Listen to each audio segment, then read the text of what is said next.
कथाएं सुनी होगी, आपने बहुत संतों के विचार सुने होंगे। सबसे बड़ी पूजा यही है, आपकी मोहल्ले में या आपकी गली में श्रीमद् भागवत कथा का पाठ हो रहा है और आप उस कथा का हिस्सा बने हैं, तन से, मन से, धन से।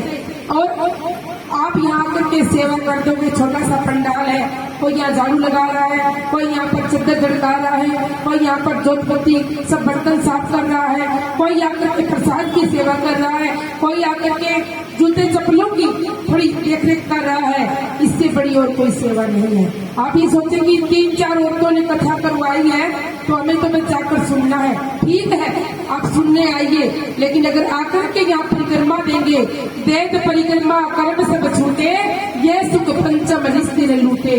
आकर के सुबह सुबह आपकी मॉर्निंग वॉक भी होगी और आप परिक्रमा लगा के पुण्य लेकर जाएंगे। इसलिए ध्यान रखिएगा।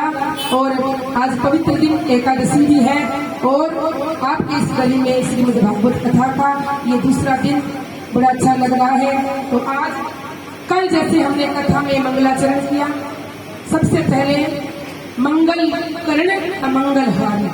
हमने इस कथा का मंगलाचरण इसलिए किया क्योंकि भागवत कथा में परमात्मा को सर्वप्रथम याद करने से जीवन के सारे दुख भाग जाते हैं। जीवन में मंगल ही मंगल होता है और अमंगल हमारे जीवन से निकल जाता है। इसीलिए मंगलाचरण किया। सच्चिदानंद रूपाय विश्वोत्पत्त्यादि हेतवे तापत्राय विनाशाय श्री कृष्णाय वयं नमः। और अब कल हमने बताया कि भागवत कथा का मंगलाचरण और आज बताया जाएगा कथा में कि भागवत कथा का महत्व। महात्म्य मतलब इस कथा को सुनने से क्या मिलता है, कथा सुनने का फल क्या है। हम कुछ भी काम करते हैं तो कहते हैं इसका क्या फल मिलेगा, इस पूजा का क्या फल मिलेगा, वहाँ गए वहाँ क्या मिला, वहाँ गए। यानी कि संसारी व्यक्ति हमेशा यही आस रखता है कि मैं कहीं भी जाऊं मुझे क्या मिले। तो आप यहाँ आए हो तो आपको यहाँ आने के बाद क्या मिलेगा, ये श्रीमद् भागवत कथा के पहले स्कंद में बातें होती है। तो पहले स्कंद में पहला मंगलाचरण और अब महात्म्य।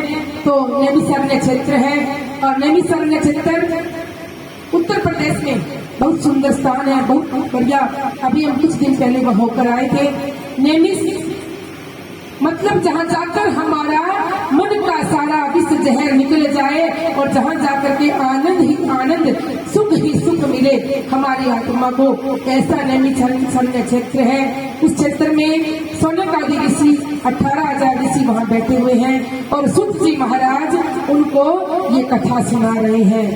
और सौनक जी महाराज सूत जी से कह रहे, महाराज कलयुग में किस प्रकार इंसान का भला हो कम समय में, क्योंकि यह समय नहीं है, भागा दौड़ी बहुत चल रही है, कैसे भला हो, कल्याण हो और समय भी ना लगे, ऐसी कोई कथा।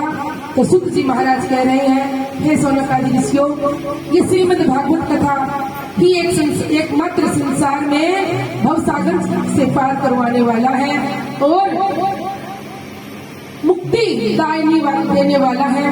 तो ये श्रीमद् भागवत कथा मैं आपको सुनाने जा रहा हूँ। तो सूत जी महाराज कथा सुना रहे हैं नैमिषारण्य क्षेत्र में और सुनने बैठे हुए हैं सौनक आदि 88,000 ऋषि। और सूत जी महाराज बताने जा रहे हैं कि एक बार नारद जी कहीं संसार में विचरण करते करते